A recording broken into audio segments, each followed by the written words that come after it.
What's up, Internet? We are here once again in Pokemon Crystal. We're here in Ecruteak, and it's morning as opposed to night, and seeing as this is sort of when we're trying to have a consistency with time and stuff, this is a little bit weird because normally we're playing at night.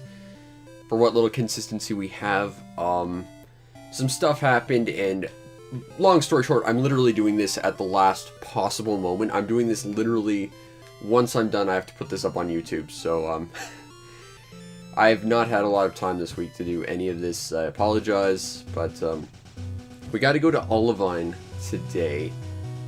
I think we might be able to do some extra stuff. In fact, I don't think I'm going to finish Olivine today. I actually want to test something, because I genuinely don't remember how this game's structure is.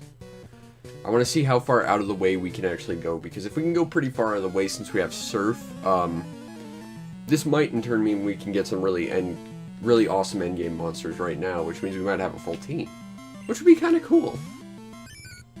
And I'm great Wooper. It's great Wooper comes up because I just kind of figured out what this thing is supposed to be. I think it's supposed to be an axolotl, which is like a weird offshoot Mexican salamander type dealie that has like giant gills on the side of its face and stuff. So I think I figured out what Wooper's supposed to be. It's great. Still looks weird though. Weirdly enough, its evolution does not look like an axolotl. It just looks like a blob. But take that, Sailor Harry.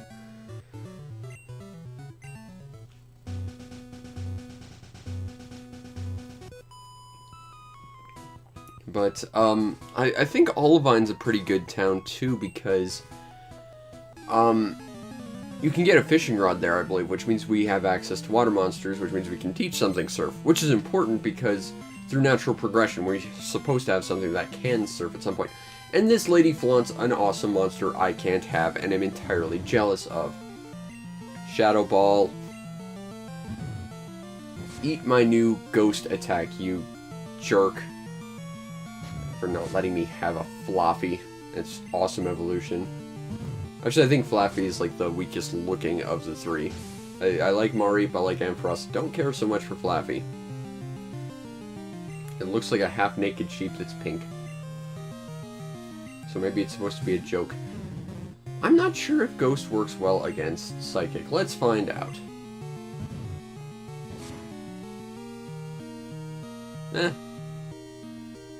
That's the thing, I remember one being extremely good against the other, but I guess it's elemented shifted wrong or something, or I'm just remembering incorrectly.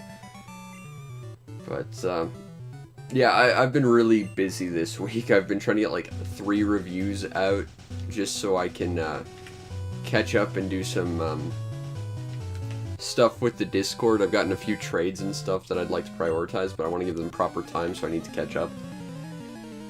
I have one more review I have to get out tonight, and if I do, I'm caught up. And that would be very exciting, because that means I can put some decent time into those traded games. And I'm really excited about some of them. But I gotta do this first. Oh, and I gotta grab a soundtrack for one of the reviews I'm almost done with. And then I gotta do that. But then I'm also behind on Pirate Games, so I've got to get like 3 weeks worth of time in. I'm really tired. No. Although I do like your hairstyle. You've got more hairstyle than most people. But, Olivia, you lose all points by being conceited and referring to yourself as a beauty. Okay, Corsola, I don't know about Crystal, but I know in Silver, Corsola was a complete pain in the ass to catch. Like, it wasn't hard to make it show up, but it was like... It was almost as hard as trying to catch a legendary. And the only other standard monster I could think of that was as bad was Skarmory. Skarmory, for whatever reason, was just a complete bitch and a half to catch. But you wanted to, because Skarmory is one of the coolest monsters of Gen 2. I remember thinking Corsola must be awesome, because it's just so hard to catch and it's really not. It's got a lot of defense and it can heal itself, but that's about as good as it gets with Corsola. Hey, Luna leveled. Awesome. Now, the thing is, I don't know if we're going to see it today, because like I said, I kind of want to do some side story stuff and just explore, but we might go through and take out another gym, because we have a fire type, and that's really all you need.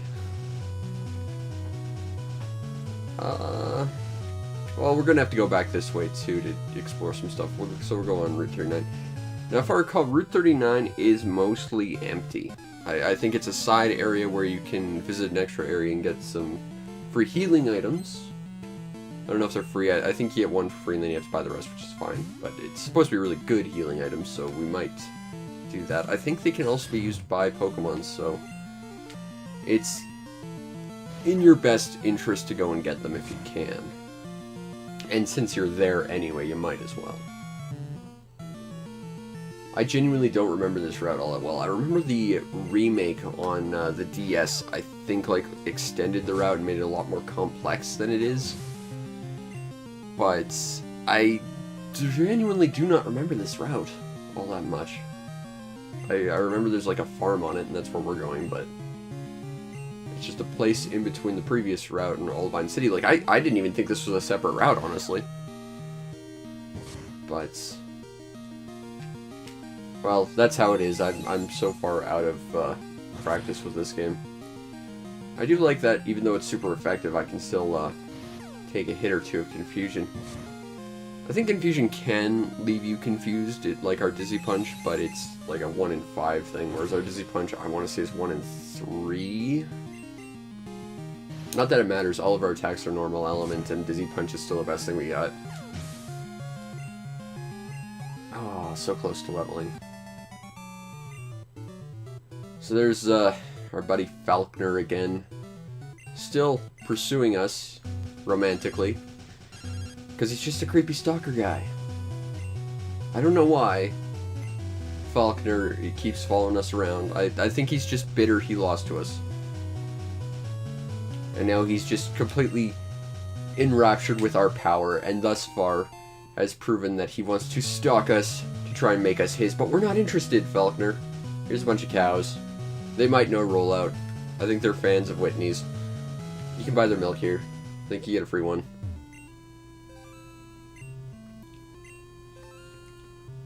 Give me milk.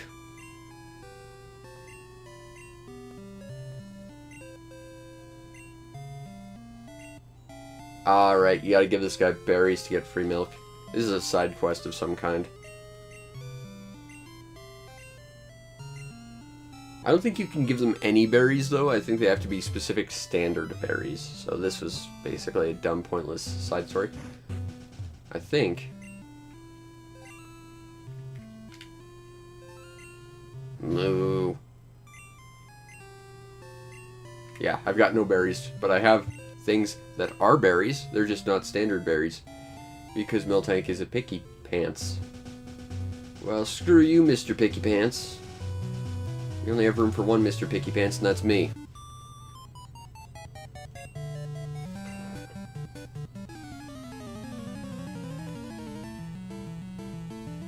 Clefairy. That's worse than Clefairy. Dizzy Punch. Now, I will give this game some credit when fighting Pikachu. It's really good in this game because abilities don't exist yet. If this was any other game, you'd have like a 1 in 3 chance of paralyzing if you did a physical attack on Pikachu. Fortunately, we don't have to deal with that, which is nice.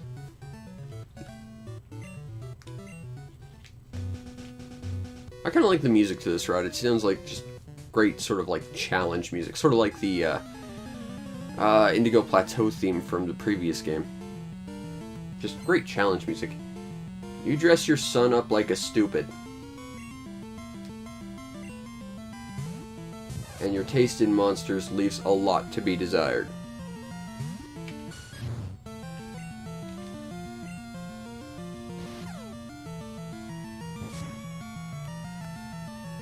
But fortunately, they all go down very quickly, thanks to the majesty of Jean-Claude Van Damme. Everyone's favorite French video game Captain America.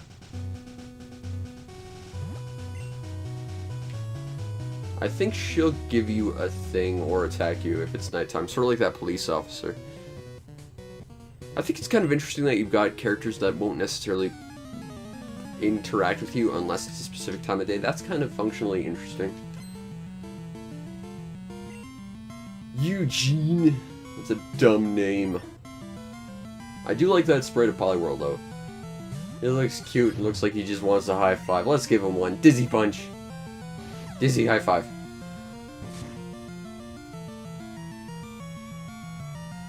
I just gave him a high five. He didn't have to hit me and be mean.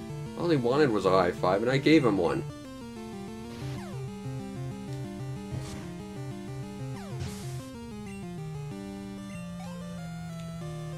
Alright, what's your next monster? Krabby.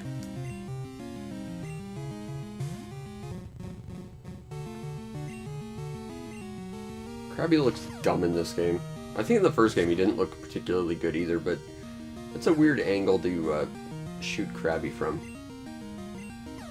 Assuming this was a photo or something, it's a weird angle for Krabby to be shown in either way.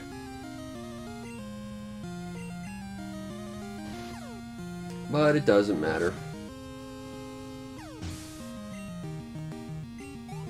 Touch, punch, get dizzy. Eradicate. With its Hyper Fang of Doom.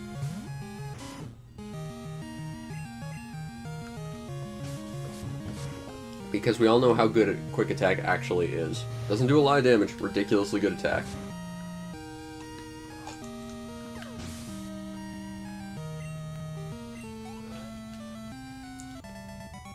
Yay! Arwarg, I think is how you're supposed to pronounce that. Yeah, now if I recall, in the DS version, this route was like a weird sort of snaking path like this. Like you had to go to one end, then one end, then one end, and at the tip of every path there'd be like a character to fight you, if I recall. Granted, it's been a long time since I played that game too. Oh, it's this guy. Wimp's like me. I beat you every single time we fought except that one time that canonically did not happen. Even your previous incarnation before you were quantum leapt into this body to kill whoever previously owned it, I kicked your ass every single time.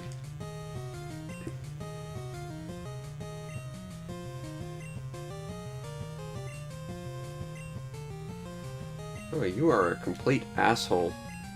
Just like your previous iteration. I guess the humility you learned at the end of our previous Pokemon journey didn't help you. Asshole. Okay, first thing we need.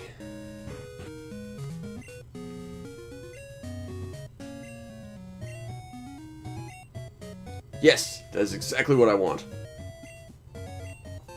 And it's not the old rod, so we can catch more than just, stupid Magikarps, which is good. Okay, so that's what we really needed here, aside from whatever the hell we have to do with, Who's-Its. Oh, I don't want to fight you. In fact, I don't think we need to go that route at all. I think this house, however... I don't think this house, however. I think there's another house around here that, if you go there, you get a free monster. Even though I don't think it's a particularly good monster. I've never actually bothered to train one. Krabby for Voltorb? Nah. That's a bad trade.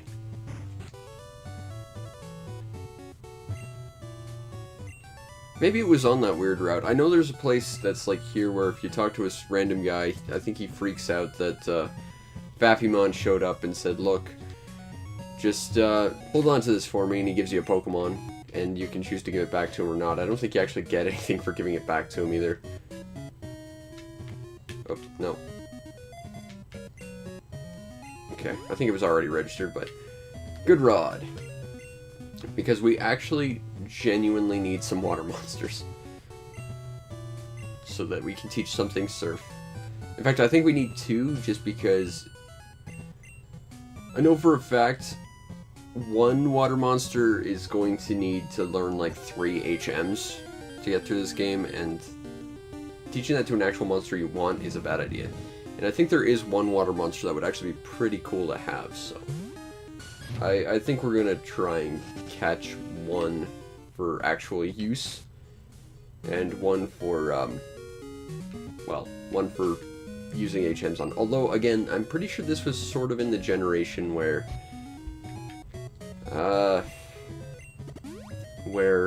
Surf was still a viable attack. Not so sure about Fly anymore, but I know Surf was still a pretty viable attack.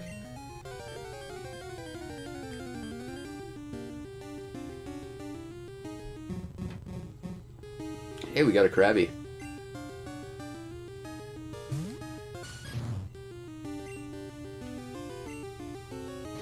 I wonder if Krabby can learn all those HMs. I guess we'll catch it and... Or maybe we'll just trade to that guy just to make him happy. I don't know. Someone has to feel good at the end of the day. I just feel stressed. Now the problem with going out of order, kind of like I'm sort of want to, is if we do that, even if we're allowed to, we're going to run into a lot of high-level enemies. So we might have to worry about that. Again, I'm not even sure we're even allowed to go where I want to go yet, but just due to, like, plot flags, but I really want to find out. We're just going to keep using standard Pokeballs. This Lure Ball is good against water monsters, but I want to save that for an actual monster I want. Krabby's data was added to the Pokedex. What shall I name you? He looks like a Shelder. Okay.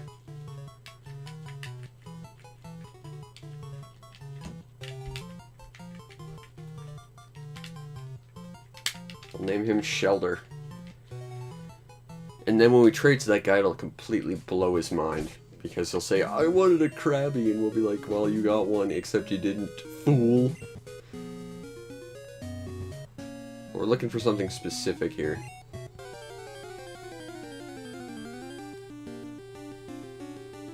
And we should be able to catch it with the good rod. I think it is in Olivine. I think it's a rarer fish to catch, though.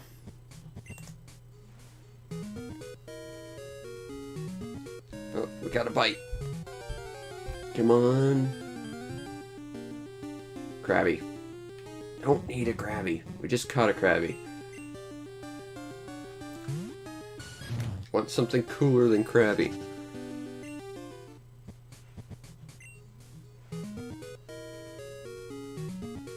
Not even a nibble. Oh, we got a bite. What do we got? Krabby. I remember playing this game way back in the day and thinking that each area would have like every single square would have like a different catch rate. Like if I fished here, it would be different than if I caught something somewhere else. But that's not the case till Gen 3 with one specific route and one specific monster, which was the worst thing ever to deal with. I never did catch a Feebass. That was stupid. There's like a route with like 1,000 squares of water and only 5 of them have this one specific monster, and that's the only way to catch it. And even if you get the right tiles, I think it's like a 1 in 5 chance you'll actually catch the rare monster. So you wouldn't even know if you got the right tile, unless you lucked out and caught it first try. That's how stupid that is. And I think the people who made the game realized this, because after that it became like ridiculously easy to get one. But even if you caught one, it was like the stupidest evolution ever, because you had to raise its like contest stats to like the max level, and I think in order to do that you had to get a specific personality type that favored that one like attribute. It was so bad. Oh, Feebass.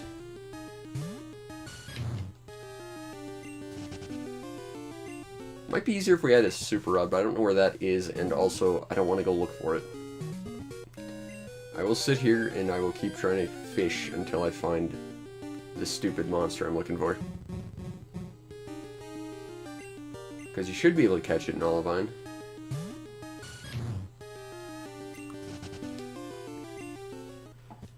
And we are sorely in need of extra teammates, so I can't really pass this up. Especially given the whole tree debacle.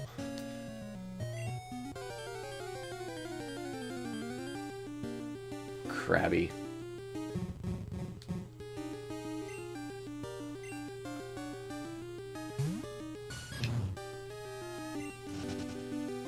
Alright, I'm gonna go trade that guy to the Krabby and heal up, then we'll get back to this. Because breaking up monotony. You wanted a Krabby? Sure, I don't need Voltorb, but take shelter. Game Link cable, back when that was a thing. I'm trying to catch a Chinchou, so I can get a lantern. But I think they're like the rarest fish in Olivine to catch, but I also only have 3 monsters worth using, so... And they're all single attributed, so I need something that has some elemental defense.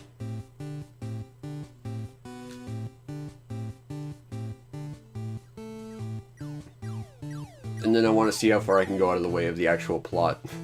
See if I can catch some other weird things. Although if catching a Chinchou is this difficult, it might not happen today. Genuinely, I don't even think I can get where I want to go right off.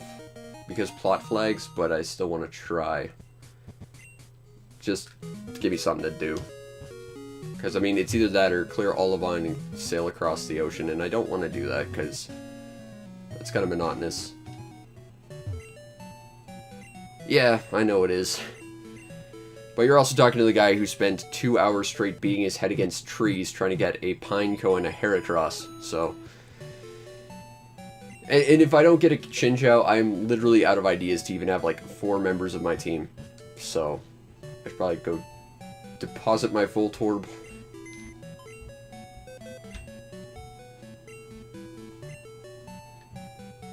Faulty? What does it have on it? Huh. I could release it.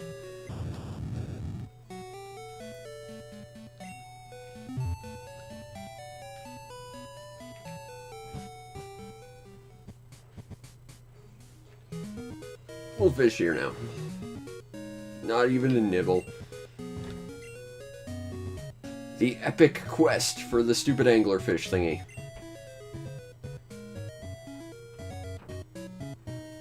No, it took me 2 hours to not find those things. I spent 2 hours and then gave up. It's not even luck, though, because it's just certain trees are labeled as ones you can find Heracross, and certain ones you can find Pineco. And I later found like a program that shows allegedly, depending on your trainer numbers, which trees are which, and that didn't even work. So yeah, right now I've got 3 monsters, and I really want to diversify that. And it doesn't help that I'm hamstringing myself by not using Kanto monsters, so... I really have got to find something interesting soon. I mean, the only other monsters I can think of that would be great right now would be Skarmory and Gligar, but those are at the very end of Johto. Which is kind of something I want to see if I can get to once I have Surf, but I think there are plot flags that prevent me to. But, I don't know. I've already wasted a lot of time not catching monsters. Yeah, Gen 4 did some things okay. Like, I typically say Gen 4 is the weakest generation of all Pokemon. Even though it did something I really admired, which was going back and updating existing monsters. But there was, like, one good thing in Gen 4, and that was Gallade, and that's just because I'm a big fan of Gardevoir.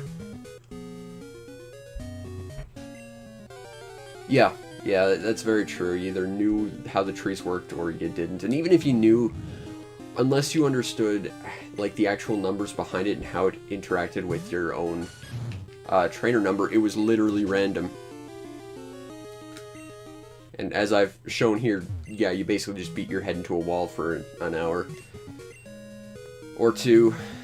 In fact, I actually did it an hour after that, after I stopped streaming that, just because it was something I wanted to see if I could actually do. It was so bad. But, like right now, even if I got every monster I kind of wanted in this game, evidently, one of the ones I really wanted isn't even in Crystal. I don't know why they removed Mareep, which sucks. It was like my favorite Gen 2 monster, but the only other monsters I kind of want to get are Lantern, Gligar, Skarmory, Pineco, because I've never actually used one, or a Heracross, because I've heard they're good, but I can't get those two. Can't get Mareep. I was too, but my copy was stolen a lot when I was a kid, so I only recently got my copy of Crystal a few weeks ago and started doing this Let's Play for my YouTube channel to continue my Pokemon Red playthrough. On an epic quest for revenge to kill an alternate dimension version of ourselves who took our body and claimed our title as the very best, like no one ever was. Also, I had Silver back in the day, so there's a lot of things with Crystal I'm not used to. Like getting Mareep. Yeah, I'm gonna be bitter about that forever. On the bright side, I can get Gligar in this game, but again, that's like at the end of the game, so...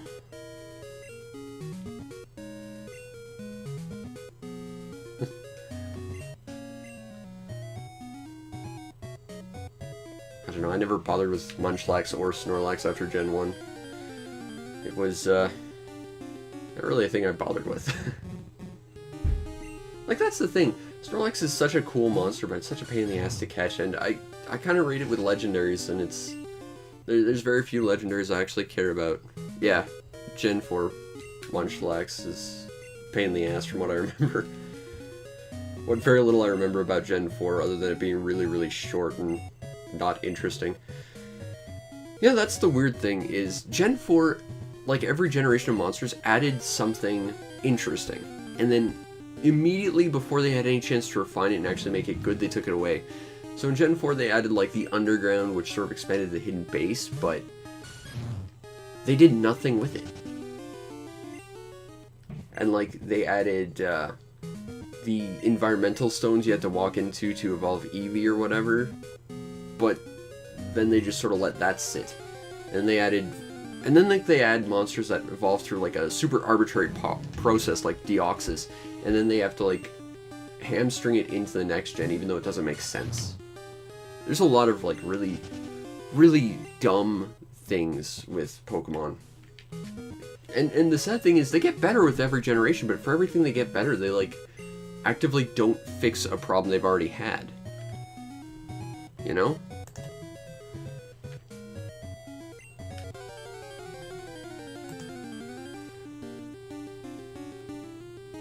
Yeah. Yeah, slathering trees with honey, I remember that now, yeah. I think the one thing Gen 4 did well was, the Pokemon Radar, where you could go out and, like, slowly increase your odds of finding shinies and stuff. That was actually kind of functionally cool. Like, it was sort of a way to get back into Gen 2 style shinies, where if you bred a shiny, you had, like, I want to say like a 1 in 16 chance of it being a shiny or something like that. I think, if it was your, Gyarados, it was like a 50-50, but... No, you're right. For pretty much everything that... Oh, it's one of these things. I hate Corsola, they're such a pain in the ass to catch. Well, they were in Silver anyway. But yeah, for everything, Pokemon does right, it like breaks 5 things. It's been a long time since I played Sun and Moon. I don't think they've even gotten rid of HMs yet, which is something I think they needed to do since the beginning. Like, I played this Pokemon hack called Ash Gray, and I really need to get back to it, because it's probably one of the best Pokemon games I've played, but from what I played of it, they had no HMs. They just gave you items to do things HMs would have done. Then you don't have to hamstring your team by having an HM slave. Like, all of Gen 3, you ended up carrying around this stupid Tropius just because it learned pretty much all the HMs. Even though it was basically a completely pointless monster. Though it looked kinda cool. Now this is yet another reason why Corsola is a pain in the ass to catch. It heals itself.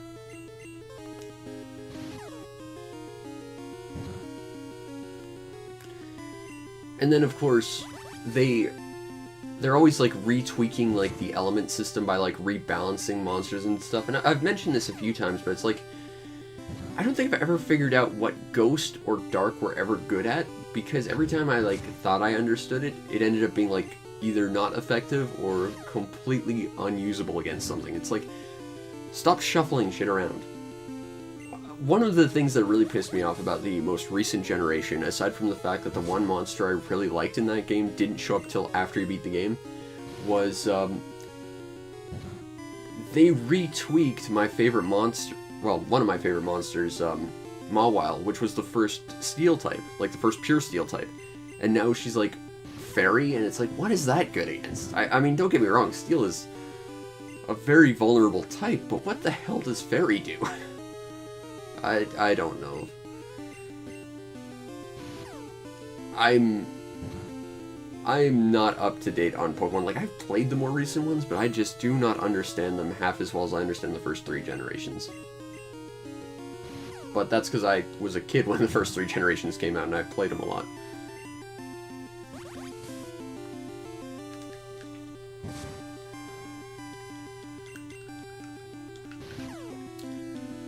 I think Corsola is going to be our water monster, maybe. This is the thing we're going to teach it, Whirlpool and Waterfall, if it can even learn it. It better be able to. Corsola might not be a bad monster to have, actually, but that stupid recovery is such a pain in the ass to deal with.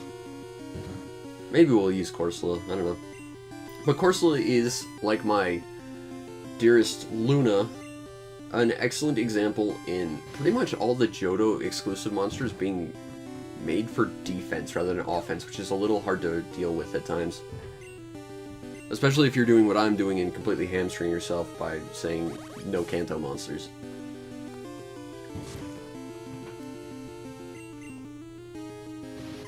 Because it means that you've got really very little offensive options, which is a little tricky to deal with. Favorite Pokemon is Charizard, because it was my very first Pokemon. Second favorite Pokemon was my second monster, which was Nidoking. My third favorite Pokemon was my third monster, which was Pidgeot. My fourth favorite monster was Mawile, because there's a story with that. When Sapphire and Ruby came out, I was gonna get Sapphire because Kyogre looked so cool, and I which is funny, I think it was IGN at the time was doing like daily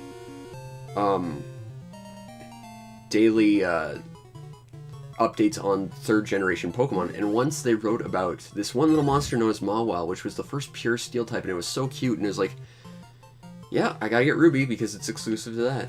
What should I name you?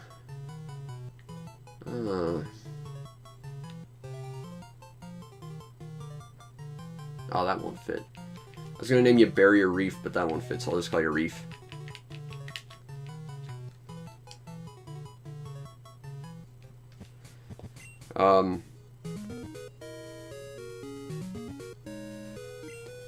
And then after that, my next favorites would be Gallade, Gardevoir, and after that I haven't cared about any monster after Gen 3 up until Type Null and Silvally, which has immediately jumped to one of my favorites. And then I think the only other monsters really worth mentioning that I like are like Ampharos, Suicune, and Mewtwo.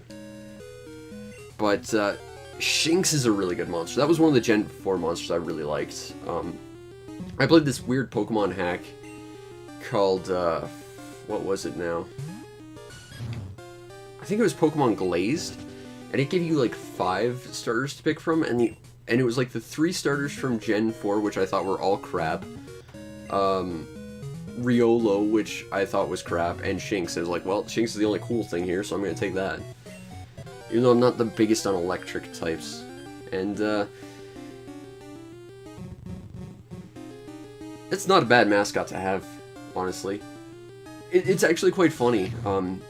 If you go to my YouTube channel, you can kind of see me evolve in terms of Eevee, because I started my Pokemon Red playthrough this year, and my entire time I was talking about how shitty Eevees are. And to a point I still believe that, but as soon as, like, I had no monsters up until I got my Eevee in my Pokemon playthrough. And I ended up turning it into a Jolteon, and it ended up being, like, literally the best monster on my team. And then to have it get Quantum Leapt into this game as my new Umbreon is pretty awesome too. I love Umbreon, even though it's nowhere near as good as Espeon. I don't think I've ever bothered with Espeon, even though I know it's better. So, yeah. If you're interested, go check out my YouTube channel, go watch my full Let's Play of Pokemon up to this point, and see me slowly realize Eevee might not be as horrible as I thought, and I'm actually growing attached to it. I was of the opinion that, and it's very true for like the first 3 generations, if you're going to get a starter, you start with the fire type. But then Gen 4 had like that stupid monkey. And I broke that rule and I went with the grass types, the turtle thing, even though that was pretty lame too. I think Piplup was probably better, but I don't know. The starters have been pretty weak lately.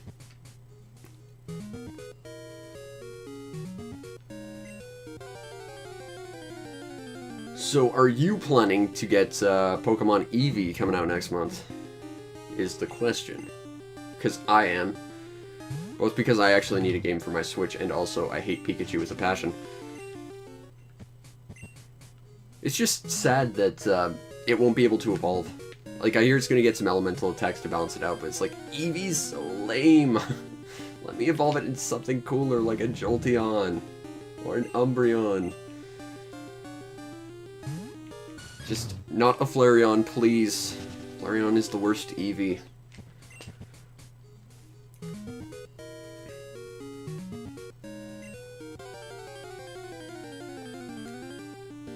Krabby.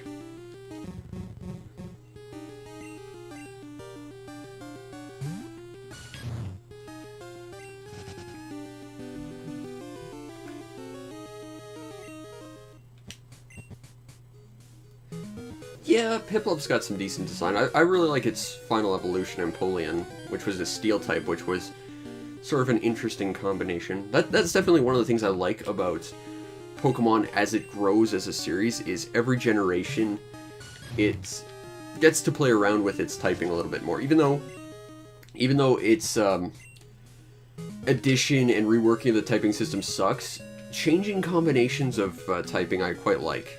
I think it's interesting to see monsters that are completely new types. Or type combinations, anyway.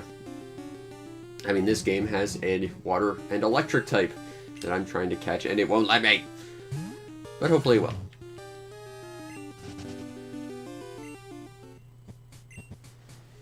Yeah, I would agree. I would agree about that with, like, pretty much every Switch game. There's no reason to buy it day one, because there's not really much of a reason to own a Switch in general.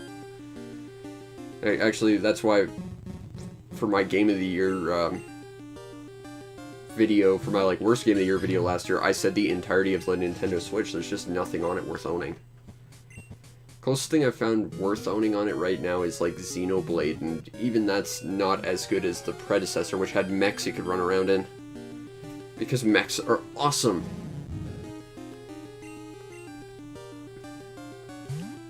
I don't know, I'm still trying to find stuff for the Switch that's worth owning, but... And I mean, next week... Next week is The World Ends With You remake, which I'm excited about, because that's a game I really, really like. Hey, it's another course law. I already have one, though. Yeah, I can't get angry about Pokemon Go. I never played it because my phone is so bad. I've got, like, an old iPhone 3. And I genuinely could not install it, and even if I could, from 100% battery, it would drop to 0 instantly if I tried to launch any program. Literally, all my phone can do at this point is check my email. And only if I'm quick about it. But I've got no one to call. No one's going to call me, so I don't see a reason to upgrade.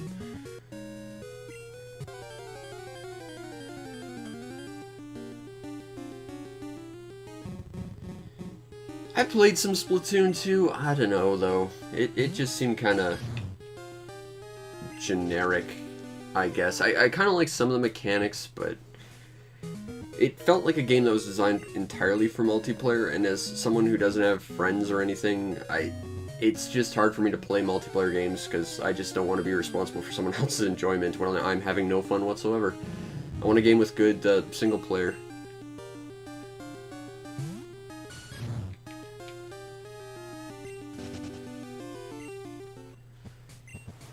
Yeah, I can see that being a complaint against Let's Go Pokemon as well. I don't know. I have heard about the new Animal Crossing for Switch. I'm kind of excited about that. I'm kind of excited about Metroid Prime 4, because I love the Metroid Prime games, but I don't know, I'm still not really sold on this thing I bought. Like, again, like I said on my Game of the Year video on my YouTube channel, I got a, like, 30% discount on my Switch, and, like, the 4 Switch games I bought, and I still don't think it was worth it. Yeah, sure, if you want. I'll add you on the Switch. I don't play it often, but,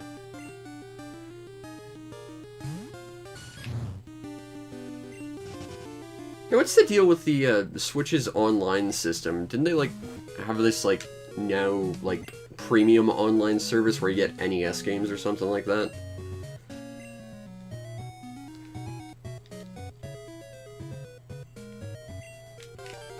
I never understood how that worked. Like, I did some research on it, but I wasn't sure if it was like a permanent online library or if they would shuffle new titles in and replace older ones.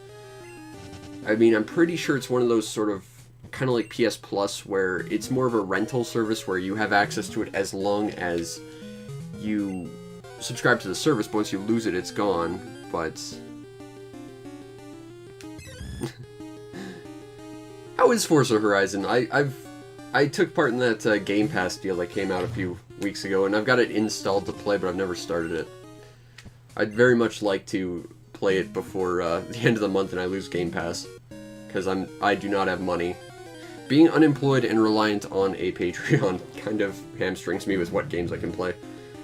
But I'd like to actually get some time to play Forza Horizon. I gotta finish 3 more reviews today, though.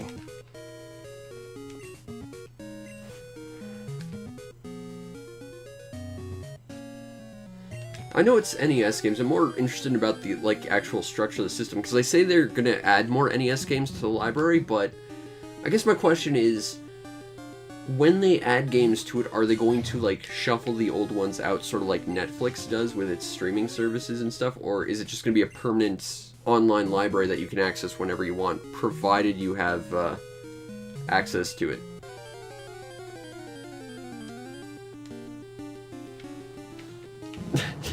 I see. I wouldn't buy Forza Horizon right now. Again, I'm unemployed, and the only source of employment and money I get is from my YouTube channel's Patreon.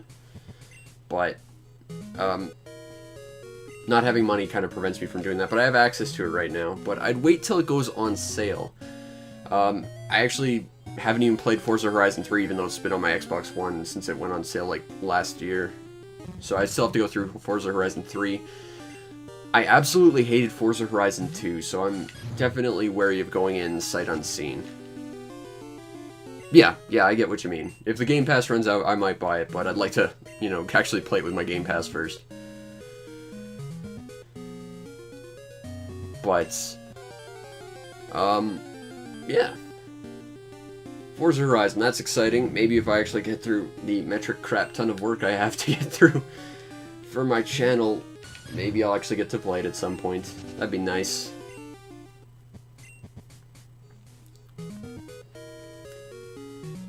I really enjoyed Forza Horizon 1. I played it with a college buddy of mine on the Xbox 360 because it was free with gold. Or, no, it was on sale with gold, and it was super cheap, so we grabbed it. And then Forza Horizon 2 was free on gold, and that was, again, not so subtle plug for my YouTube channel, but that was on my worst game of the year list for a reason. That game was bad. Granted, I played the 360 version, but it was just freaking atrocious. Well, that's the thing about Forza Horizon. Forza Horizon 2, it wasn't open. You could go like 5 feet off the beaten path and then run into an invisible wall, or you'd fall through the ground because it was just not a functional game.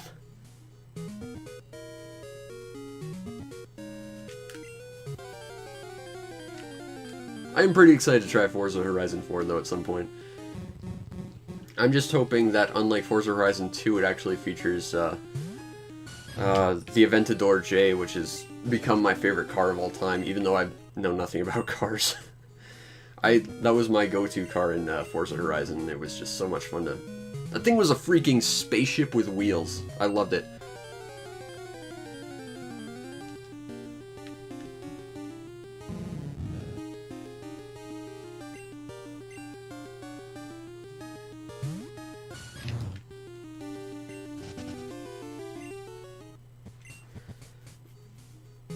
Well, the thing about Forza Horizon is it was on rails, but it was still trying to be open world. Forza Horizon 2, they like to say, you know, we got rid of it, it's entirely open world, there are no more rails.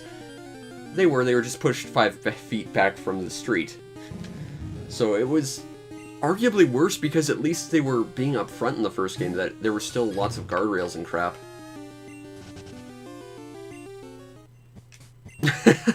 My man! I love Outrun. That is my favorite arcade game. That's actually why, in these games, I love going with, like, the, Testarossa, just because I love Ferrari so much. Ferrari Testarossa, just because I love, Outrun so much. But, in, Horizon 1, I ran into the Aventador J, which was, like, was basically, like, an all-wheel drive spaceship. It was like, okay, I think I may have found a new favorite car. Yeah, Outrun is literally the best arcade game. Freaking love Outrun.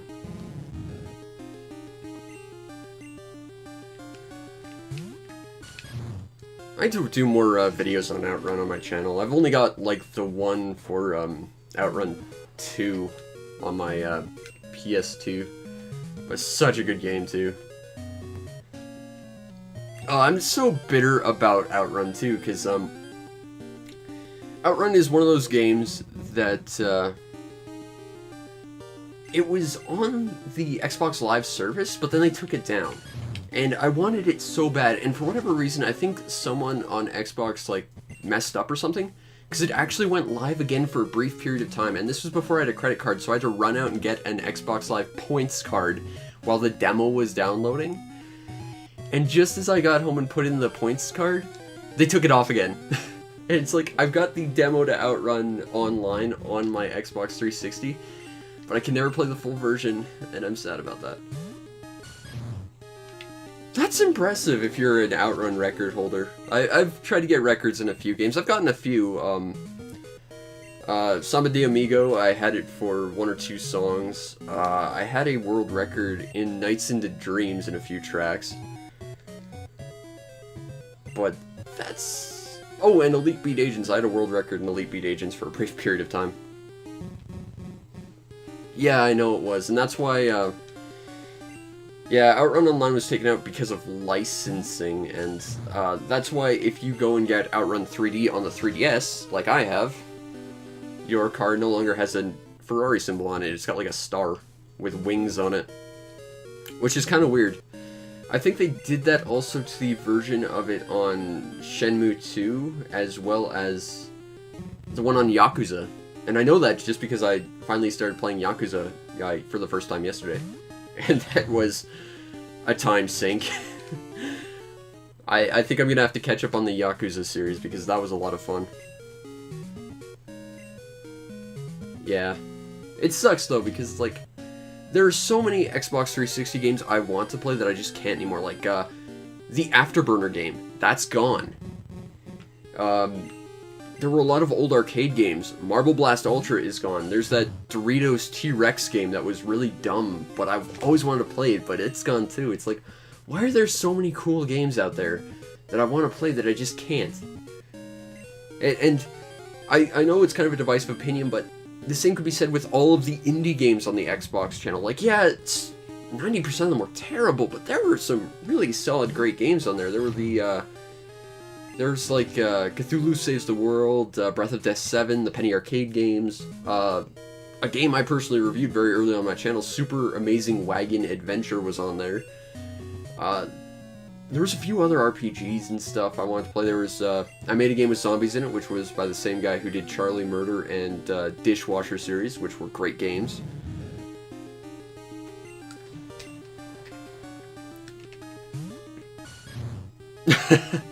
I'm actually in the same boat. I am actually registered as first in the world in Knight's Journey of Dreams right now. But that's because they pretty much took the servers offline the minute Smash Bros. On the Wii came out. Actually, fun story too. I started that game a week late because my Wii broke literally the day it was coming out. And I got it back a week later. First person I played online was the #1 ranked person, and we played 7 matches. I beat him 7 times in a row. Knights is such a good game. Although the second one has a lot of problems.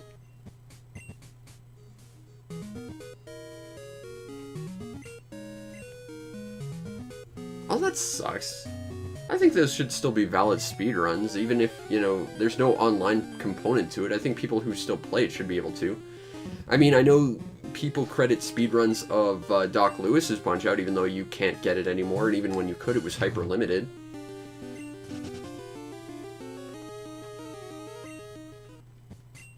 Yeah, I never got a chance to get that Afterburner game. I always wanted to, though. Yep, I love Nights into Dreams too. It's one of my favorite games of all time. It's part of the reason why I still say the Sega Saturn is the best console ever.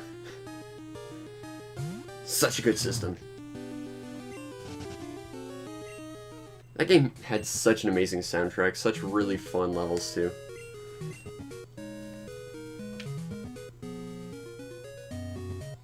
Nights is easily one of my favorite games of all time.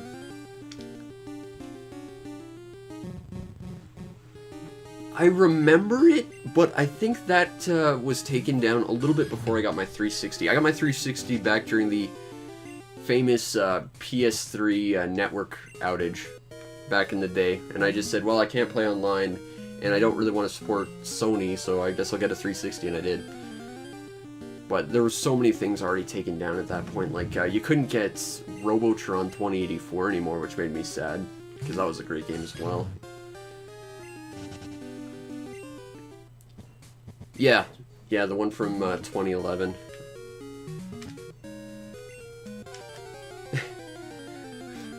I got my credit card information stolen during that. That was fun.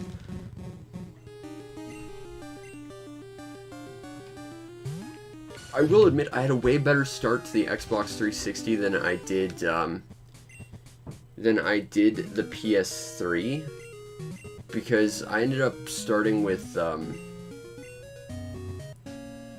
Banjo-Kazooie and Banjo-Tooie because they were on sale the week I started. Whereas, and I'm still bitter someone stole my copy of Banjo-Kazooie, but having them digitally was kind of cool. Then I played Nuts and Bolts, which was sad, but way better than my PS3 start, which was White Knight Chronicles, which is freaking atrocious. Such a bad game. Let's make an MMO you play by yourself, you're not even the star of your own story, and, you know, let's make you try and seem kind of remotely invested in it. Oh wait, let's not do that because that's a terrible idea.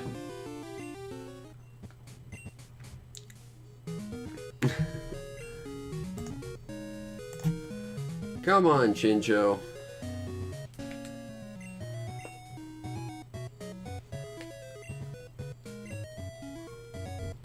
Yeah, that's true. I think the initial cost was that. I think the fact they didn't charge for their online was definitely a reason why they had basically no security for it, but I think the way they've handled that with their PS Plus service is not how to do things either. Because I just don't play PS3 games online. I refuse to support PS Plus. I mean, I don't really like Xbox Gold, but I have some college friends I can play with from time to time, so that's at least a thing. yeah. That Lego car game, that game was so bad. You know what really pissed me off about that game was it defeated its own concept. Like, it's a game about going out, making your own custom vehicle, and basically just having a blast, making your own wacky vehicles. But the thing about that is, the moment you start, which is in, like, the hub world... Lego Racers I played once. That game was legit. I wish I had a copy of that. But, you started out in this hub world, and the first thing I wanted to do was make my own custom racer. Because, you know, it's a custom racing game. That's what you do. And literally, all I did was I changed the color of my shopping cart to black, and I couldn't race it because it was in a hub world instead of an actual level. No, Lego Racers, I played it once. That game was absolutely amazing. I wish I had a copy to play. I don't think it's very expensive either, so... I don't know, maybe I'll look into it in the future. But, I remember that game being really, really good.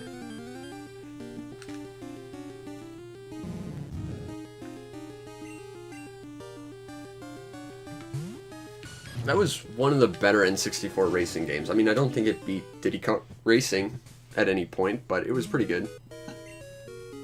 I never did play that rare Mickey Racer game. I've heard that one was pretty good, too. Oh, here we go. What do we got?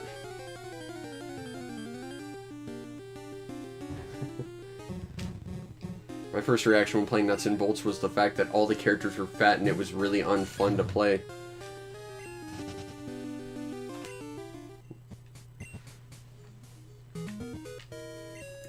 Another weird thing about Nuts and Bolts is you could completely destroy that game if you gave your vehicle a propeller, 2 wings, and there was like this weird sticky ball item.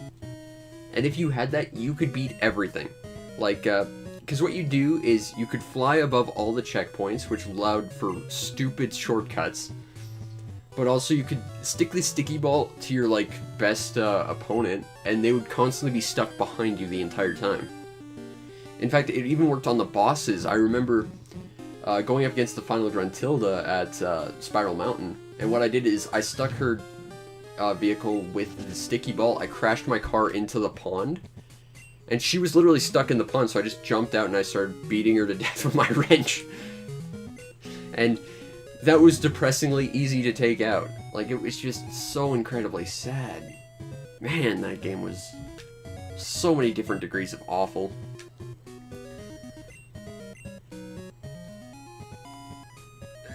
See, Sonic R could have been good if the characters actually turned properly. But they didn't, and that was the biggest issue.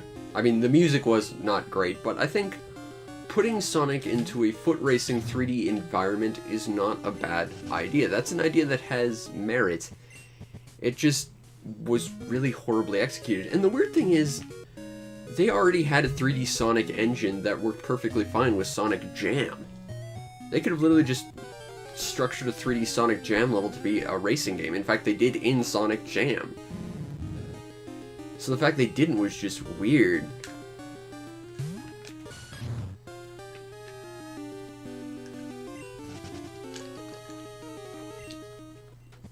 What was really bizarre, though, is Sonic had been in a bunch of racing games before that, and none of them were on foot. They were all in, like, these little crappy go-karts, which was really just baffling. I can imagine. Probably be nothing but rain over there.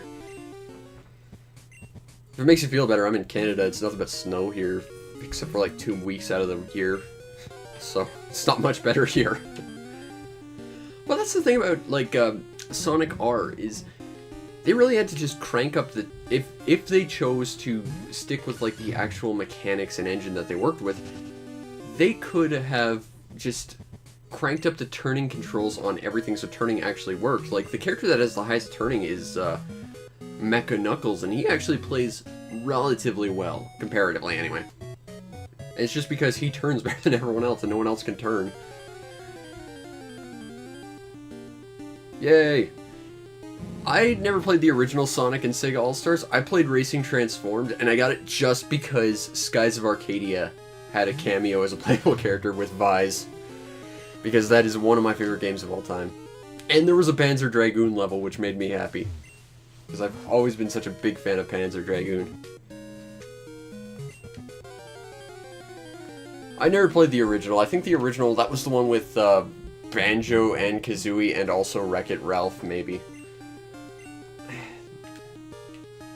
I don't know, I liked Transformed. I thought that was a really neat game. Never played the first one, though.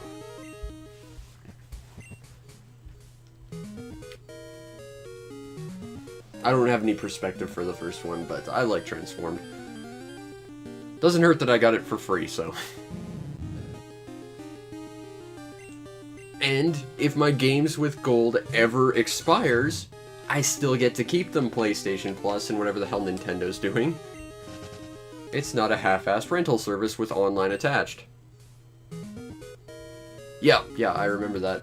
I saw a copy of that for sale yesterday when I was looking for a Christmas present for someone. I thought that was interesting, and I think that made the 360 version of Sonic and All-Stars Racing worth it, just because it had the extra character. But, to be fair, Banjo and Kazooie were completely out of place there. I would agree, boats were not that great in Transformed. I don't think any game involving race cars that has boats really works with boats. I mean, Diddy Kong Racing, the hovercrafts were nigh uncontrollable in that game. But it's still a great game. Just don't play as the hovercrafts. The worst thing about it was that hovercrafts existed on the ice levels. So you already had ice physics to contend with, and then you had to deal with the fact that your vehicle was nigh uncontrollable. And you'd end up, like, spinning in circles and stuff. Oh, it's just terrible.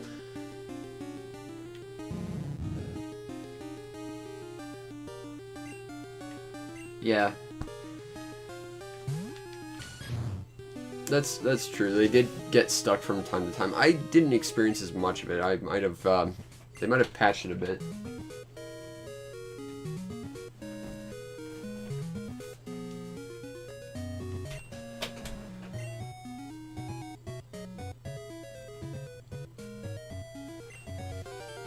But,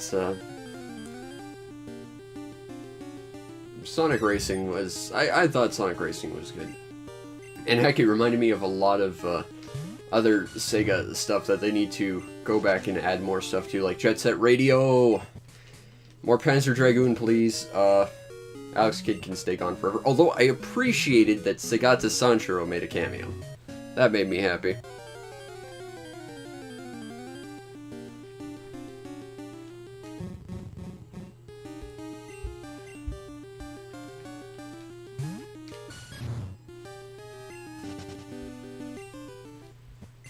Seriously, how hard is it to find a freaking Chinchou in this game? I mean... seriously.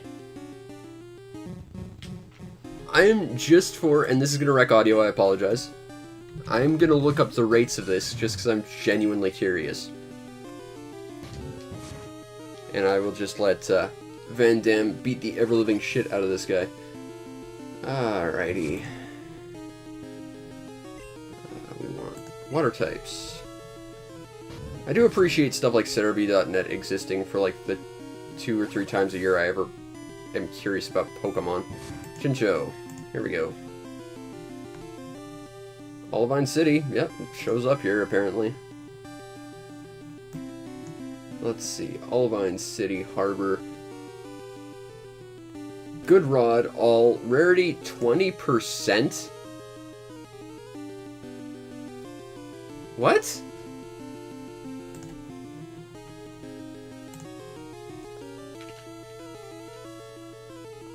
Yes, they do all need reboots. I've never actually played original Super Monkey Ball. I'm a little embarrassed about that. Okay, so apparently somewhere around here, there's like a 20% chance Chinchous show up. Apparently. Unless I've been doing this in the wrong place the entire time, and I'm supposed to be doing it here. I'm a goddamn idiot. Okay, so I just wasted about an hour for not doing anything. I think I have to do it here.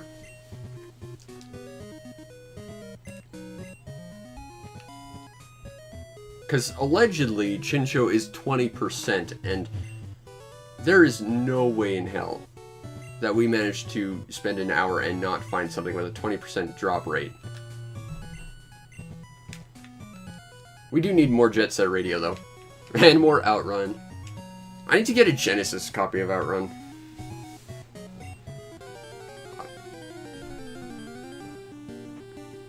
Oh, that's fine. I'm sure the video's gonna look kind of like crap. Yeah, I was just fishing in the city. Now I'm on the docks. I appreciate someone looking out for me where they were able to, but, okay. So I'm an idiot. Baby. It's just... You know, it's like, I know these things are rare. Why the hell is it taking this long, though? I mean, this is not another Feebas situation, is it? Because screw that. But, holy crap, that was... Yeah, I think I'm at the docks now, which I think is where you can catch them. I was just trying to fish off of the lighthouse. Okay, so I've officially wasted about an hour. Yay! Here we go. We got a Chincho. And it's a male. That's a problem. I did not have a name for a male Chincho. I'm gonna wait and find a female one. I've waited this long. Screw it. Let's go again.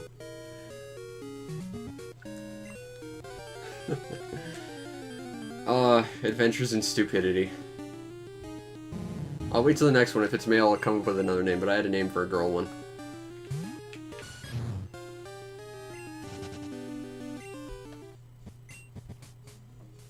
Not even a nibble.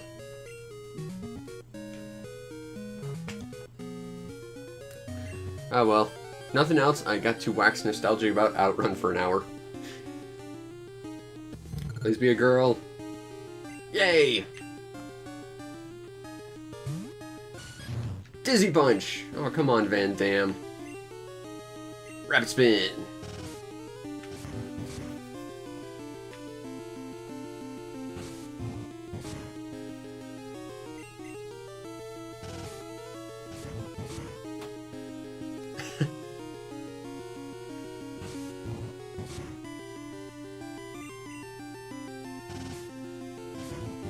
Alright, now I just gotta catch it.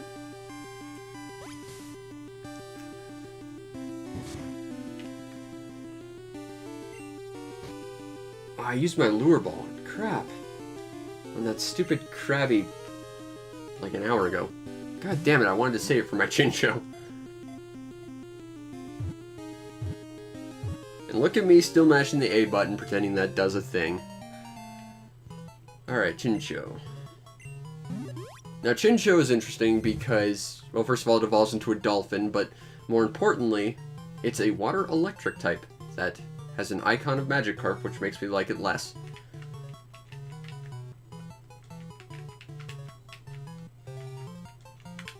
I'll name it Jewel. Because power pun.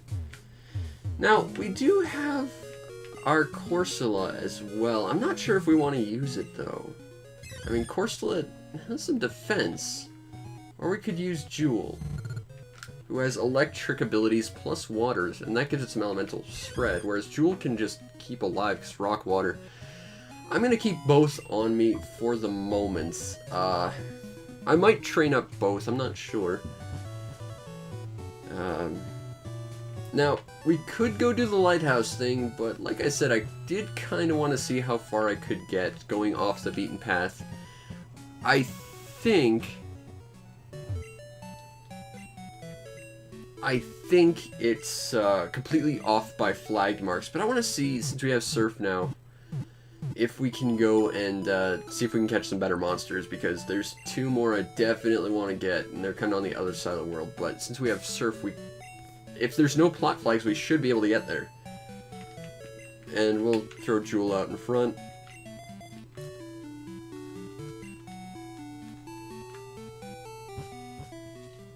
Yep, for me it was mashing A. And you know what did it? Freaking Safari Zone. Trying to catch Kangaskhan's and Scythers. And then I ended up just doing the missing number glitch and having them spawn next to Articuno's island.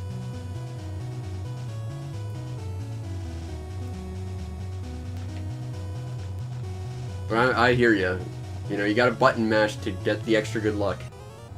Let's fight Bird Keeper! Bird person. Actually, I don't think they really changed the sprite of Bird Keeper much from Gen 1. Doduo. Okay. The nice thing is, Jewel comes pre-equipped with the majesty of both Thunder Wave and Supersonic, so we can paralyze and confuse our opponents. So if nothing else, Jewel will be an amazing annoyance for enemies. And we're just gonna put that there, and we'll put that there, and I think I like Thunder Wave above Supersonic, so move that there. Okay, better. Water gun! Aw, yeah. Not sure if we're going to use our Corsola or not. I'm debating it. I did catch it to basically just be a waterfall, whirlpool, HM mule, but at the same time, rock and water is not a bad combination. I'm not terribly sure what abilities it gets that would make it useful. So right now I think I'm just going to teach it Surf and keep it on the sidelines, but I think I might level it up as we go. Maybe, because I do remember Corsola being ridiculously obnoxious to fight. But that's also because it had a low catch rate and also could recover.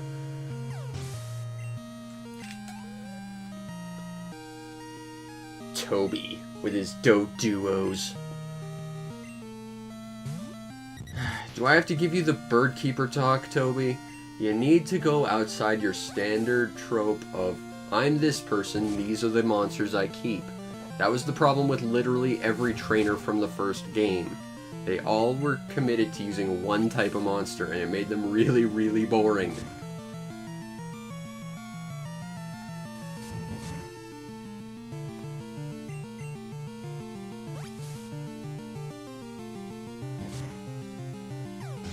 Really? I heard the 3DS version actually removed all the photosensitive stuff so that if you were prone to seizures or whatever, you could still play it with no problems. Huh. I guess they didn't do a good enough job. That's interesting, though. As someone who doesn't have that problem, it's fascinating to learn about this sort of stuff. Let's fight this guy. Lady. Allegedly female person.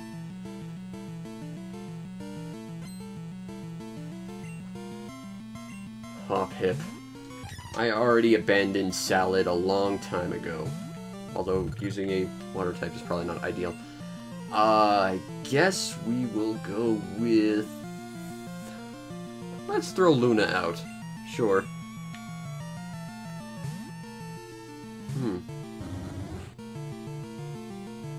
That's interesting. I've genuinely never been familiar with those issues, but I did hear they fixed it, so maybe they just didn't do a good enough job. I know they made a bunch of changes to other games. Like, I know Red, Blue, Yellow, Gold, Silver, and Crystal are now compatible with the Pokemon box thing, which I've always thought was a weird system because they announce all these new games, but the moment they announce them, they're not compatible until like a year later. So it's like, yeah, you can trade your monsters to your new game and use them, but you can't if you actually want to play the game from launch, which comes across as weird to me. And I know they added the Celebi event for Crystal, which was originally a thing you could only do with I want to say a special Game Boy Color receiver and a cell phone code or something. Sort of like how Bomberman had infrared detection. But Celebi was one of those monsters that was surrounded by all those like really bad cheat codes that didn't work but were really fun to study. Like, if I recall, what you had to do to get Celebi is you had to beat the Elite Four 100 times straight without ever leaving. you then had to go fight Professor Elm, and then he would tell you an even stronger challenger was waiting for you at your house, and you had to beat your mom, and then they would give you a gold and silver Pokeball, which you took to the Elix Forest, put it in the little Celebi Shrine, and then you got to fight Celebi. I love those incredibly stupid bad cheats. I don't know why. And the sad thing is, I only found 1 or 2 places that try and document them, and they're far from complete. Like, there was like a million codes for getting Luigi in Super Mario 64, there was a million and 1 codes for getting like all the Final Fantasy 6, Final Fantasy 4 characters in Chrono Trigger, and vice versa. Hey, what's this thing? Ultra Ball! We might get use out of that. Now, what's neat about this area is you can go through this cave, where you can find Merrills, which no, or we can go by water, which we're going to do.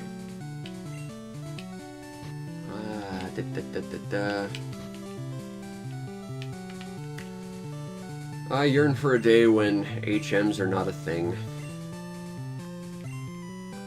I guess we'll give it to Reef. Although I'm not opposed to giving Jewel Surf either. Although I think Jewel does end up learning Hydro Pump.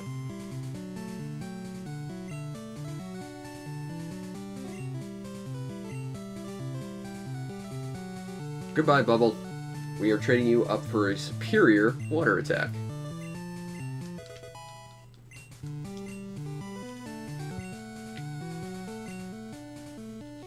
Lapras! Even though we don't have one.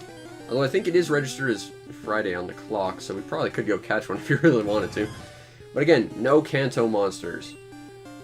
I have to respect my fallen team. Even though I'm pretty sure they are, at least in part, reincarnated into my current team.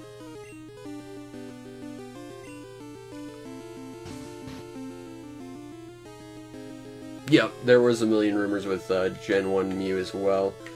Like, you know, you get KO'd in your fight with your rival on the SSN so it doesn't leave. Then you come back when you have Cut, Strength, and Surf. You find a truck, which is the only truck in the game, by the way, in a place you never normally see it. You use Cut to cut the tires, you Surf to it, and then use Strength to push it and Muse under that truck.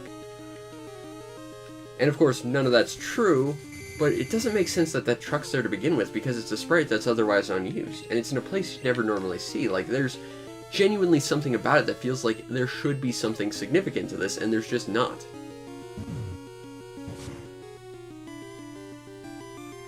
And then it turns out you just have to teleport when an NPC challenges you to a fight, and then you should be able to fight Mew.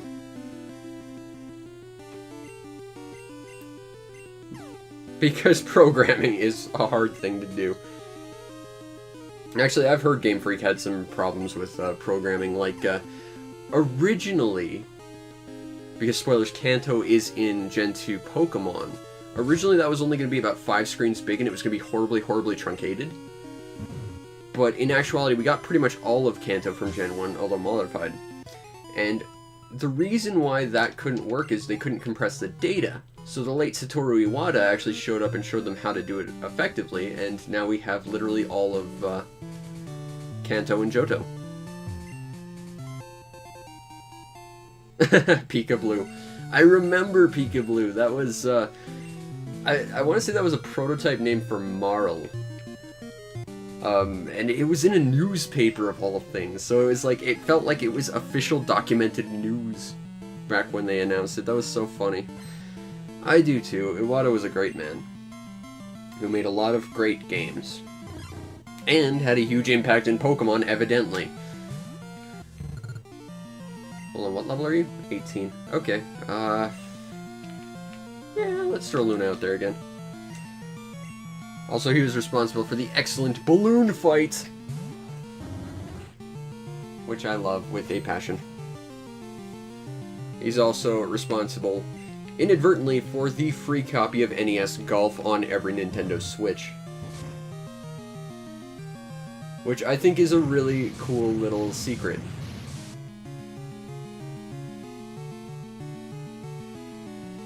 Honestly, I think Nintendo's been going downhill since the N64.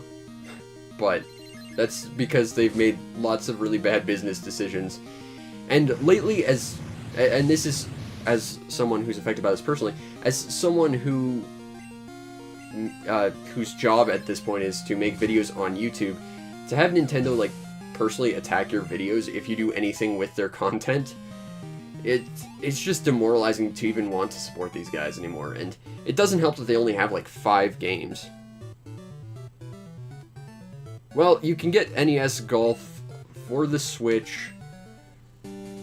I want to say it's July 11th, the anniversary of Iwata's passing. If you hold these Switch controllers, similar to how he would hold his hands... Oh, hey, it's our old stalker pal, Crazy Faulkner, once again trying to romantically pursue us.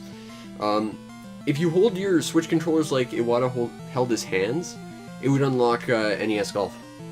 So you gotta wait till next year to do it, but... Yep, every Switch has a copy of NES Golf, which was the first game he worked on, if I recall correctly. So it's kind of a fun little significant Easter egg, even though the game itself is not that fantastic. I mean, if I want to play NES Golf, I've got Animal Crossing on the GameCube, which is still the best Animal Crossing game.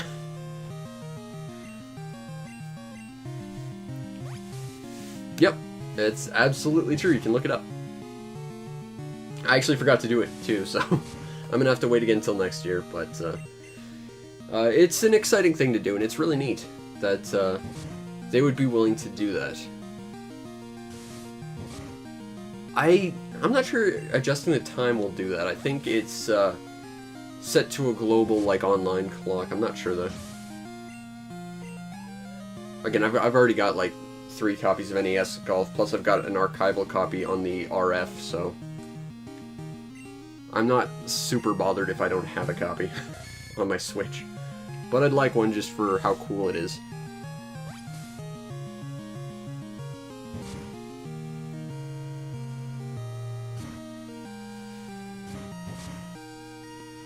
Animal Crossing was a pretty important game for me because I was super excited about it, first of all, but it was one of the few games I ever got as a present because my family hates video games. And I remember... I think my mom just didn't have a birthday present for me or something, but she went out the night before and she got it for me, and I played it. And what was neat was, in-game, it was of course my birthday, and my 2 favorite villagers, Pierce and Pearl, came up to my door and handed me a copy of, bringing it back all secularly to Satoru Iwata, a copy of Balloon Fight, which of course I didn't have an NES at the time, making it the first NES game I ever owned.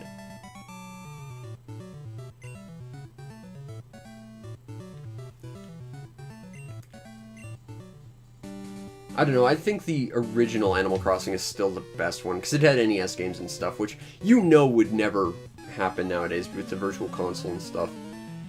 I don't even think they would allow you to, if they made one for the Switch, which of course they are, if they'd even allow you to, like, have a digital copy inside your Animal Crossing so you could access your Virtual Console or whatever. Like, that seems like such a simple thing they could have done, but I know they won't do it. And they never will.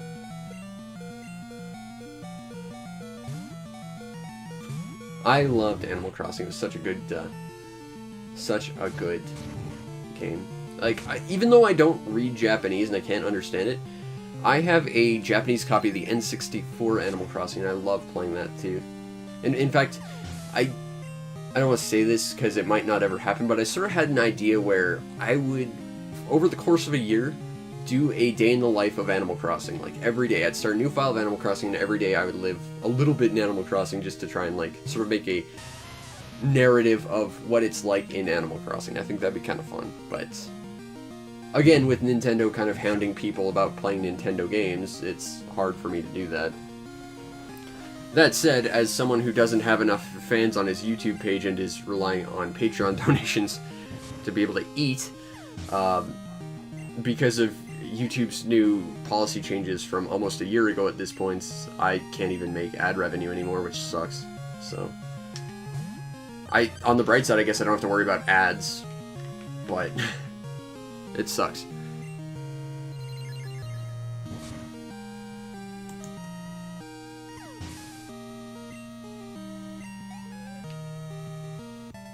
And for some reason, stream on my end froze, but it seems to be going, so yay! let's... Okay, we're in Mahogany. This is kind of like the halfway point of where we need to go. Well, we're not there yet. Again, I'm not even sure we can get where I'd like to go, but let's see if we can.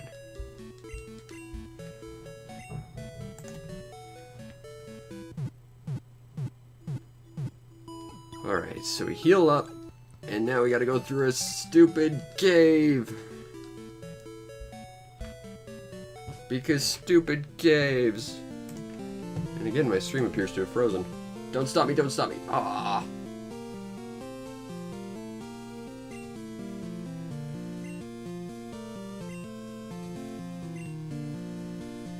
Fine, I'll take one. Now go away.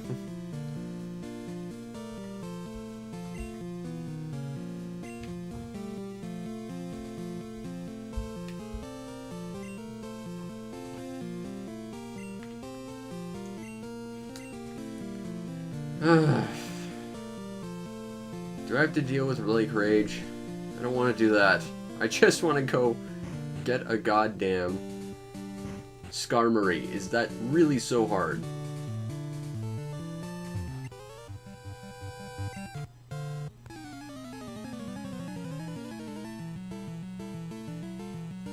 Probably. They've been taking out all the ROM sites, which kind of sucks. I mean, I'm not really a ROM person. I'm the kind of person when I review a game, I have to have a physical copy. That's why donations mean so much to me. But I've always had a passion for supporting stuff like romhackers.net, which creates fan translations and fan games of existing games, and I love stuff like that. And I'm the kind of guy who, of course, does like pirate multi-carts and stuff on my YouTube channel, so that's fun too. But to have Nintendo go to their way to try and strike all that down, it's going to have a lot of damage on people who are doing completely perfectly fine things that just feel like ultimately are getting caught in the crossfire and nothing good can come of it, you know?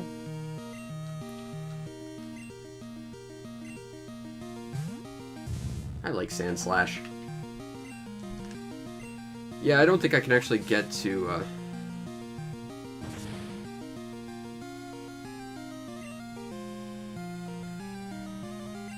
I don't think I can get to Skarmory right now. This sucks. Damn it. I was excited. Oh well, we're clearing the way of trainers for later, I guess. But it sucks that Nintendo's basically going after people who are just, you know, helping support their own stuff for free, essentially. And it sucks that they're going after people who are just trying to archive and understand stuff that's come before. Like, there's a value to archival stuff. Like, that's why, even though I don't support ROMs, I have an archival set on VRF. Just by virtue of, if it's ever completely necessary for archival work, it's important to have it. Stuff like the Satellaview games, you can't get anymore. There's no way to access them. Like, there's just nothing. Aside from the Super Nintendo Classic, there's no way to get access to Star Fox 2.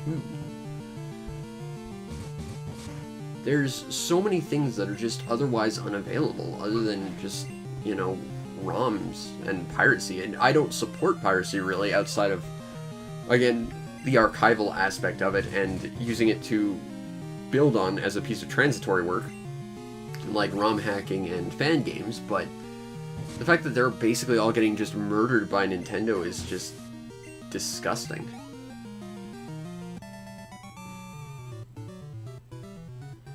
Oh, I hear ya. I hear ya. I'm living off $35 a month from my Patreon for my YouTube videos.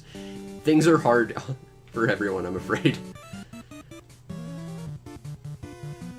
I mean, the nice thing is I, at the very least, have my capture card and stuff, so I can at least make videos and do this as a job, even though I'm not all that particularly famous. I don't have all that many fans. Got very little support, but, you know, the people I do have are great, I think. I think I've got one of the best groups of fans ever. Aha, Fafimon made fun of you. I mean, you go to... Oh, it's Crazy Faulkner, once again, making romantic advances towards us. Go away, Crazy Faulkner. But... Okay, now you're using a Nidoking. Now it's freaking personal. But, you know, I go to really famous YouTubers out there, and you can find them. It's not hard to figure out who's famous and who's not, but, you know, you see people who have millions and hundreds of thousands of subscribers. I don't even have 1,000, so I can't even run ads, which sucks, but, you know, you see people who have so many subscribers, and you look at their, you know, comment section, and half of it just feels like half of the people in it are attacking other people, whereas, for the most part, my subscribers and stuff, they're mostly just, you know, talking about games, talking about me, talking about each other and stuff. You know, they're nice people. I've got some of the best fans ever, I think. My YouTube is the same as my Twitch, Solo Wing Fury, no spaces. And I've got links to my Patreon and, like, social media and crap on there as well. Literally the same as my Twitch. I tried to make it as easy as you could find me online. Same as my Xbox account, my Switch, and PS3 for online stuff. So, Crazy Faulkner cloned himself, or he just teleported. Either way, stop it, you crazy stalker guy. I'm not interested in you, damn it. Learn. Learn I want nothing to do with you, Faulkner. I stole your badge and punched you in your face, and that's all I wanted out of you. Now go away. You creepy stalker masochist guy, you. Crap. Okay, well, it's a water type. I guess I'll throw out Van Damme.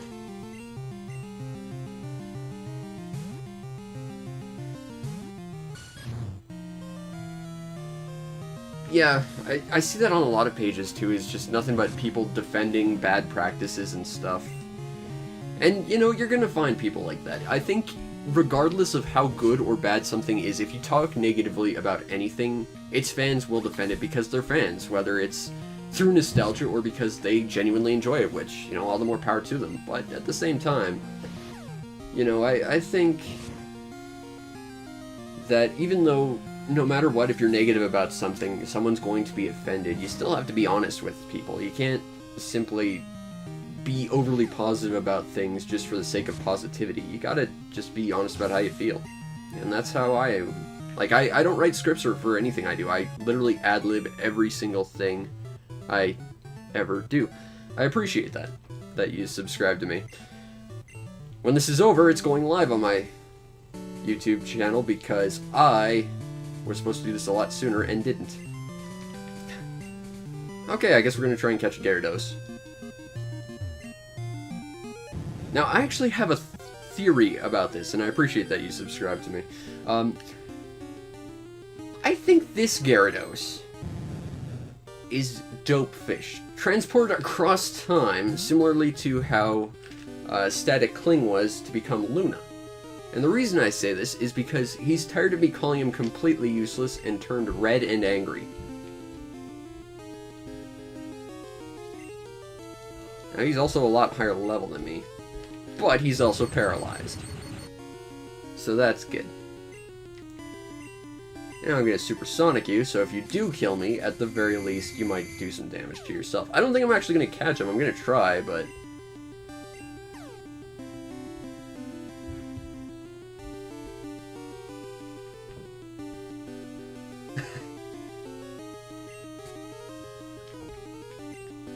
yeah, I've seen a lot of people who are like that. But, you know, if you find something that works for you, and you find something you're good at and you enjoy, you should try and do it, you know? That's what I'm trying to do. I mean, huge backstory into me. I wanted to be a game designer, so I studied how games worked, and I studied how to build them, and I started building them when I was 7. And then a flood came by, destroyed 15 years of my life's work, and, well, all I had was my passion for games left, so I tried to make videos talking about them online, and... I mean, I wouldn't say I'm a success, and given YouTube's new policies that force me to not actually make money with my hard work, making things really, really difficult, at the very least I'm trying to do what I'm good at and what makes me happy, because I think if you don't try and do what makes you happy in this world, you're not really living. You gotta try and enjoy your own life, because you only got one of them, you know? I'm the same way, but I guess I'm just overly nice or something, so it never really goes all that particularly bad or anything. But I don't script anything, I just say what's on my mind, and I just talk from the heart, and I do that because it's what I can do. I guess we'll try and catch this guy.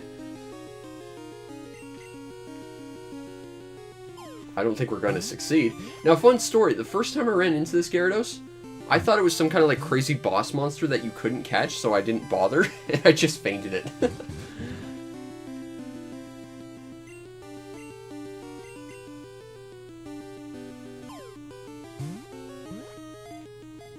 It was... The flood was really tough. Like I said, I kind of went to this because this was my last option to, you know, have my dreams. And the fact that it's not going super, super well is tough, but, you know, I'm trying to make it work.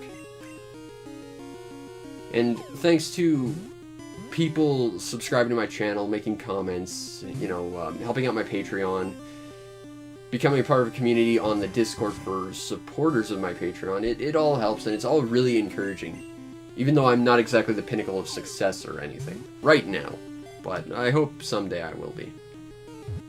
I really have to learn the social media though, because I think that's part of my problem is I just can't social media to save my life. Alright, we got a Gyarados, which is not colored properly, by the way. Yes, we'll give it a nickname.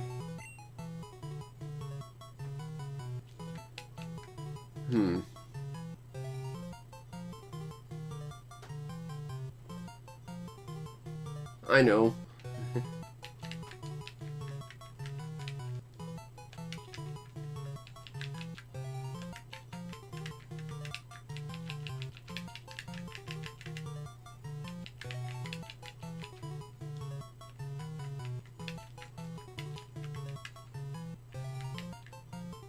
Aw, that sucks. No numbers. Okay, fine.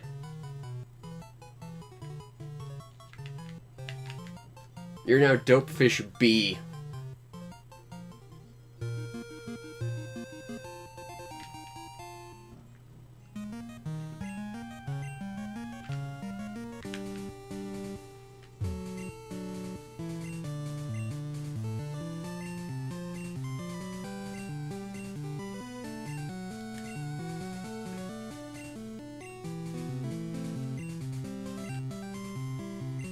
Well, yeah, I proved I'm the very best, like no one ever was. Do you not remember me? Oh, right, you don't remember me.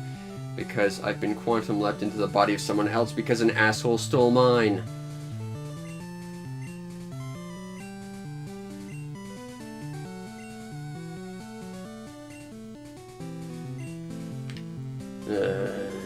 Lance.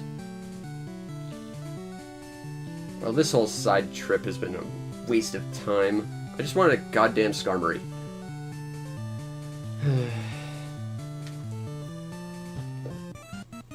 I caught your Gyarados.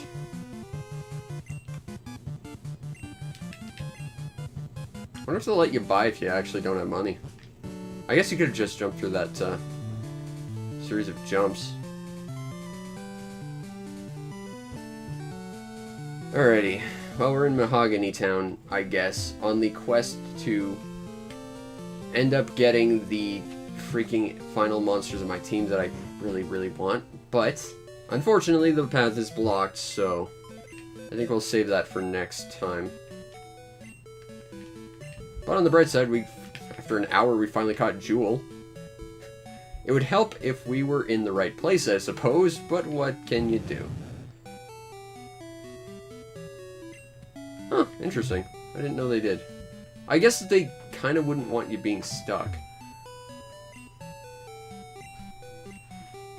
How long have I been doing this for? About an hour and a half. Yeah, Team Rocket. Those jerks. Okay, anyway, I guess we will study the huge, impact of the mystery of Mahogany Town that has caused a red Gyarados to appear, even though, spoilers, it was a coating that allowed it 100% shiny to appear. And if you like this, You know, subscribe to my YouTube channel, follow the Twitch channel. If you really want to help support the show, check out the Patreon and get on the Discord for supporting that, where we're going to talk about how dumb I am for fishing in the complete wrong place. Because, man, that was stupid. Anyway, I will see you next time. Peace out, Internet.